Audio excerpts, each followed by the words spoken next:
કે બહુચર તારો ઇતિહાસ બહુ જબરો છે. રાજા રામ 14 વર્ષના વનવાસમાં ગયા. આખું અયોધ્યા જોપા સુધી રાજા રામને વડાવવા જોયું. પ્રભુ રામે એવું કીધું કે હવે જોપેથી સ્ત્રી ને પુરુષો ભાઈઓ ને બહેનો પાછા વળી જાઓ.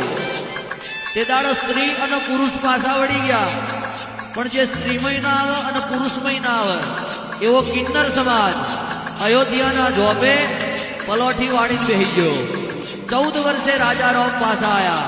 ભગવાન રામ 14 વર્ષે લંકા ઉપર વિજય મેળવી સતી સીતાને લઈ અને અયોધ્યાના જોપે આયા. કારણ કિન્નર સમાજ બેઠો બેઠો રામની વાટ જોતો હતો.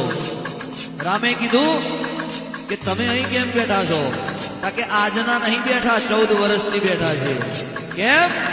કે તમે વનવાસમાં ગયા તે દાડો સ્ત્રી પુરુષો ભાઈઓ બહેનો પાછા વળવાનું કીધું હતું.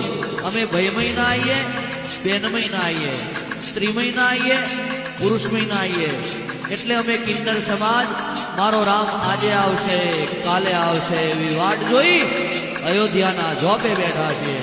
તે દાડ રાજા રામ ખુશ થયેલા અને અંતરના આશીર્વાદ આપ્યા હતા. કડી આકારનો કળિયુગ આવશે અને જીના ઘેર હવા છે ને માટીની ખોટ હશે, જીને વસ્તીની ભૂખ હશે, જીને વાંધિયા મેણું હશે, જીને લક્ષ્મીની સંપત્તિની સમૃદ્ધિની સંતતિની ખોટ હશે, એના ઓગણે સાચો કિન્નર.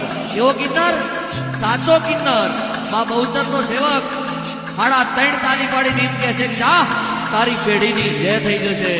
તો ભગવાન રામ પોતે એક દાડો આવશે, આવશે ને આવશે. એવા કિન્નર સમાજને આશીર્વાદ છે મારી બહુચર આવો.